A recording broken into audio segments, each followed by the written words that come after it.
If one be found slain in the land which the Lord thy God giveth thee to possess it, lying in the field, and it be not known who hath slain him, then thy elders and thy judges shall come forth, and they shall measure unto the cities which are round about him that is slain. And it shall be that the city which is next unto the slain man, even the elders of that city shall take an heifer, which hath not been wrought with, and which hath not drawn in the yoke. And the elders of that city shall bring down the heifer unto a rough valley, which is neither eared nor sown, and shall strike off the heifer's neck there in the valley. And the priests, the sons of Levi, shall come near, for them the Lord thy God hath chosen to minister unto him, and to bless in the name of the Lord. And by their word shall every controversy and every stroke be tried. And all the elders of that city that are next unto the slain man shall wash their hands over the heifer that is beheaded in the valley. And they shall answer and say, Our hands have not shed this blood, neither have our eyes seen it. Be merciful, O Lord, unto thy people Israel, whom thou hast redeemed, and lay not innocent blood unto thy people of Israel's charge, and the blood shall be forgiven them. So shalt thou put away the guilt of innocent blood from among you, when thou shalt do that which is right in the sight of the Lord.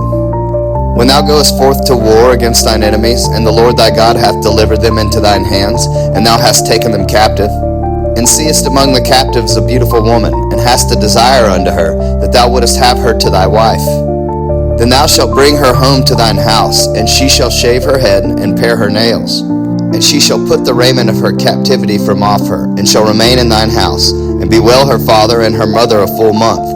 And after that thou shalt go in unto her, and be her husband, and she shall be thy wife. And it shall be, if thou have no delight in her, then thou shalt let her go whither she will. But thou shalt not sell her at all for money. Thou shalt not make merchandise of her, because thou hast humbled her.